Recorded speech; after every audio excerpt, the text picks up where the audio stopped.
Hello po. So, gano'n na po katagal yung nag-run yung business niya dito sa Kupang? Ano na, 1 year and a half na. Oh, 1. So, bago pa lang. Bago pa lang.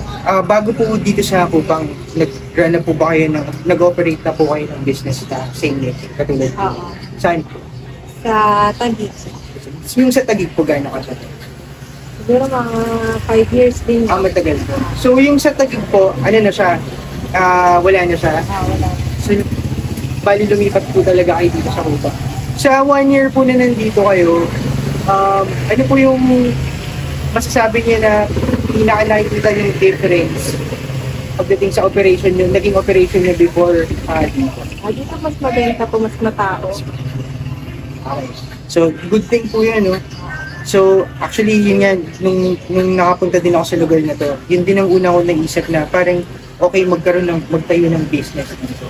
And I think yung business nyo na bakery supplies, sobrang patok nga kasi along itong kahabaan ng kalsada na to, madaming bakery.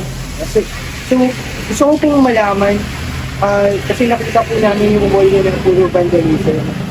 Ano po yung una nyong naramdaman nung nakita niyo po na vandalism po yung wall? Nainis talaga. Yun nga po, no, which is normal, no, para sa isang bilang business owner, kahit sino siguro na merong property and makita mo na dumihan yung wall mo talaga. Matatandaan niyo po ba kung gano'ng katagal na po yung vandalism? Wala pa nung, siguro 1 month pa lang kami dito nung pinalagyan namin ng signage. Nagbandal na kagad, no? So, ano po ba siya? Like, nagsimula po ba siya sa isa? Nagbandalan? So, ngayon po, nandito po kami. Again, we are artillery.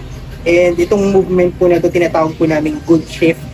Kaya po, good shift is, yun nga po, gusto namin maging part ng somehow, hopefully, we are very hopeful na in the future, yung mga vandals will shift into doing good, which is yung paggawa ng street art. And kaya pwede ko pong malaman kung ano po yung unang yung naramdaman nung in-approach po kayo na lilinisin po yung wall. Kasi natuwa naman. Sige po. So, ayun po. Side din. Kasi ayan. inisip ko anong design yung ilalagay. Yes. So, para po dito, since bakery supplies po, I think meron po yung request na iwanan po yung yung name. Yung pinaka-name. Okay lang po ba sa inyo na totally babaguhin po natin yung okay lang. Okay, sige po. So, ayan, since nasabi niyo na po na sobrang na-excite kayo, sisimulan po namin na ipaprime po muna namin, puputihan po muna namin. And then, hopefully po, pag nalagyan na ng design, let's just hope and pray for the better. Pero nandito po kami, hindi po hanggang dito lang sa pag-ayos ng wall yung tulong na ibibigay po namin sa inyo. We're here dito sa community and susubukan namin na mag-reach out doon sa mga nagpo-vandalize para permanently, hindi man agad-agad pero unti-unti masolusyonan po. Maraming pong salamat.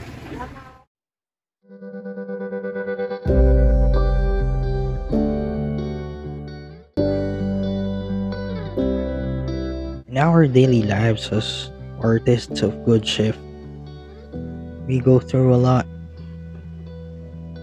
creating beautiful pieces not only to showcase our gifts. We get commissioned to create works of art for whoever needs it. But I seldom ask myself for a deeper meaning. Why are we blessed with the talent?